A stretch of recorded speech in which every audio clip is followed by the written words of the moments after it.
నమస్తే న్యూస్ 24 తెలుగుకు స్వాగతం. నా పేరు శ్రీలత. వార్తలోని ముఖ్యాంశాలు ఇప్పుడు చూద్దాం. అమరావతి మండలంలో 5 గ్రామాలకు, పెదకూరుపాడు మండలంలో 14 గ్రామాలకు జలజీవన్ మిషన్ ద్వారా బుచ్చయ్యపాలెం వాటర్ స్కీమ్ నుండి నిత్యం శుద్ధ జలాలను అందిస్తూ ఉంటే కాంట్రాక్టు దక్కని కొందరు వ్యక్తులు తమపై అసత్య ప్రచారం చేస్తున్నారని బుచ్చయ్యపాలెం వాటర్ స్కీమ్ నిర్వాహకులు పరుచూరి నాని పేర్కొన్నారు. బుచ్చయ్యపాలెం వాటర్ స్కీమ్ వద్ద గురువారం విలేకరుల సమావేశం నిర్వహించారు. ఈ సందర్భంగా నాని మాట్లాడుతూ గత 9 నెలల నుండి ఎలాంటి అసౌకర్యాలు లేకుండా ఆయా గ్రామాలకు తాగునీటిని అందిస్తున్నామని తెలియజేశారు. టెండర్ దక్కకపోవడంతో సోషల్ మీడియా వేదికగా దుష్ప్రచారం చేస్తున్నారని అన్నారు. రోడ్లు నిర్మాణ సమయంలో కొన్ని పైప్ లైన్లు మరమ్మతులకు గురవడంతో 1-2 రోజులు మినహా నీటి సరఫరా ఎప్పుడూ ఆపలేదని అన్నారు. ఏదైనా సమస్యలు ఉంటే కూర్చొని మాట్లాడుకోవాలని సూచించారు. వారంలో 2 పర్యాయాలు ల్యాబ్ రిపోర్టులు ఆధారంగా శుద్ధ జలాలను అందిస్తున్నామని అన్నారు. బుచ్చయ్యపాలెం గ్రామంలో జరిగే అభివృద్ధిని నిరంతరం అడ్డుపడి ఆటంకాలు సృష్టిస్తున్నారని, గ్రామంలో ఇప్పటి వరకు ₹1 కోటి అభివృద్ధి పనులు ఎమ్మెల్యే భాష్యం ప్రవీణ్ సహకారంతో చేస్తున్నామని అన్నారు. అభివృద్ధి పనులకు సహకరించాలని కోరారు. స్కీమ్లో 14 మంది సిబ్బంది పనిచేస్తున్నారని, వారికి జీతాలు ఇవ్వడం లేదని అసత్య ప్రచారాలు చేస్తున్నారని అన్నారు. జనవరి, ఫిబ్రవరి నెలలు మాత్రమే జీతాలు ఆగాయని గుర్తు చేశారు. వారి వెంట గ్రామ సర్పంచ్ క్రాప పద్మజ, మాజీ సర్పంచ్ వీరశివుడు, లక్ష్మీనారాయణ తదితరులు ఉన్నారు. పెదకూరుపాడు నియోజకవర్గం, పల్నాడు జిల్లా బుచ్చిపాలెం గ్రామంలో గత 15 ఏళ్లలో ఏ ఎమ్మెల్యే గారి ద్వారా రాని నిధులు చేసే కార్యక్రమాలని తట్టుకోలేక గత 5 ఏళ్లలో ఏమీ చేయలేదు. మేము వచ్చి 2 సంవత్సరాలు అయింది. మా స్వగ్రామం బుచ్చిపాలెం, మా 5 తరాల కుటుంబం బుచ్చిపాలెం. ప్రతి మనిషికి ల్యాండ్ మార్క్ అడ్రస్ అండ్ పుట్టుకతో వచ్చేది సొంత గ్రామం. ఆ గ్రామాభివృద్ధి కోసమే మేము ఉన్నది ఇక్కడ. మీతో మేము గొడవలు పెట్టుకోవడానికి అయితే మేము లేవు. మా ఉద్దేశాలు అవి కాదు, మాకు అవసరం కూడా లేదు. చేసే కార్యక్రమాలు, కరెంటు తెచ్చినా సమస్య ఊళ్ళో, రోడ్లు తెచ్చినా సమస్య ఊళ్ళో, సీసీ కెమెరాలు తీసుకొచ్చినా సమస్య ఊళ్ళో ఏదైనా అభివృద్ధి కార్యక్రమాలకు సంబంధించిన ఫ్లెక్సీలు కడితే రాత్రిపూట చింపేస్తారు, పొద్దున పూట ఉండవు. రాత్రిపూట చింపేస్తారు, పొద్దున పూట ఉండవు. దేనికి సార్ ఇక్కడ చిల్లరగా గొడవలు పెట్టుకోవడానికి మేము లేవు సార్. ఆ చిల్లరగా గొడవలు పెట్టుకుంటే పైన మాకున్న అభిప్రాయాలు కూడా మేము డ్యామేజ్ చేసుకోలేకే మేము సహనంతో ఉన్నాం ఎంతసేపు.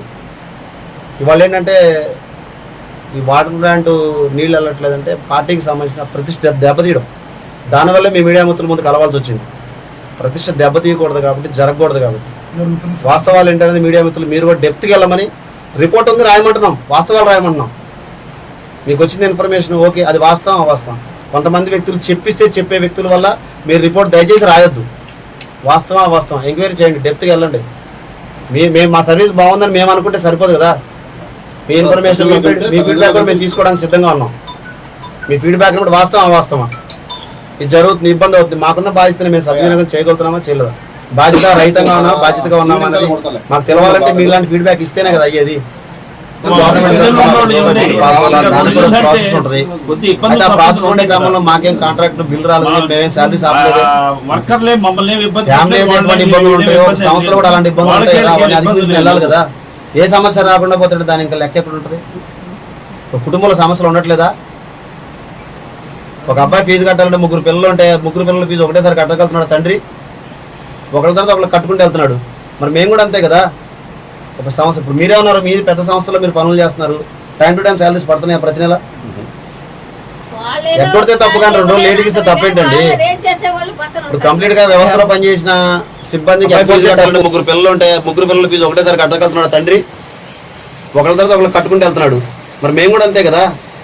ఒక సంస్థ, ఇప్పుడు మీరే ఉన్నారు, మీ పెద్ద సంస్థలో మీరు పనులు చేస్తున్నారు, టైం టు టైం శాలరీస్ పడుతున్నాయి ప్రతి నెల. ఎక్కడితే తప్పు కానీ 2 రోజులు లేట్కి ఇస్తే తప్పేంటండి? ఇప్పుడు కంప్లీట్ గా వ్యవస్థలో పనిచేసిన సిబ్బందికి ఎగ్గొడితే తప్పు, లేట్ అవడం అనేది జరగకుండా ఉండదా? Current bill time to time కడుతున్నాం మనం ఇంట్లో, ఇంటర్లు టైం టు టైం కడుతున్నాం మనం ఇంట్లో. అలాంటిది కాదా సంస్థ? సిబ్బందిని అడగండి మీరు, ఎన్ని నెలలు శాలరీ మేము అన్నాం కదా, సిబ్బందిని అడగండి. శాలరీస్ ఎన్ని నెలల నుంచి పెండింగ్ ఉన్నాయి బాబు, అసలు మేము ఇస్తున్నామా ఇవ్వట్లేదా, ప్రతి నెల వీళ్ళతో మేము మీటింగ్ పెడుతున్నామా లేదా, ఆ మీటింగ్ యొక్క ఉద్దేశం ఏంటి? ఏమన్నా మీకు మొత్తం శాలరీస్ అని బాగా కరెక్ట్ గా ఇస్తున్నారు అని చెప్తున్నారు, మీరు ఓకేనా? ఏంది చెప్పండి. ఫిబ్రవరి ఆగింది సార్. ఇప్పుడు వాళ్ళు చెప్పడం కాదు, మీరు చెప్పాలి కదా. నాకు 5 నెలలు ఆగినాయండి. అయితే సార్ కదా కొంచెం ఇబ్బంది అని 4 రోజులు ఆగమన్నారు. ఆగేమో 3 నెలలకు ఒకసారి ఇచ్చారు, 2 నెలలకు ఆగినాయండి. ఇంకోటి ఏంటంటే ఒక మన పోయిన వాళ్ళ కాడికి ఇప్పుడు వీళ్ళు ఏంటంటే లోకల్ పరంగా ఉన్నారు. ఒకటి సార్ ఉన్నా కుదరకపోయినా వేరే ఒక సార్ని పెట్టారు.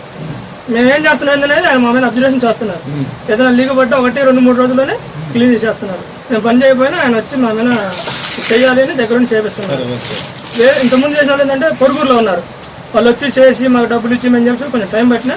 ఇప్పుడైతే సార్ కింద మాకైతే పని అయితే బాగానే చేస్తున్నాం. ఇంకా ఏ ఊళ్ళో సమస్యలు ఉన్నాయా? జూపూడి, అత్తలూరు ఇలాంటి సమస్యలు ఉన్నాయి మీకు? ఆడ ఆగిపోవడం కానీ ఏదైనా ఉందా? కంప్లైంట్లు ఏం లేవా?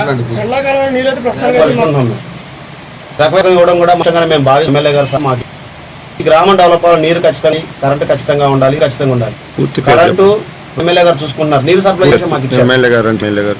భాష్యం ప్రవీణ్ గారు, గౌరవ భాష్యం ప్రవీణ్ గారు మార్గదర్శనం ఇచ్చారు. ఇచ్చిన దాన్ని మేము పరుచుకుంటున్నాము.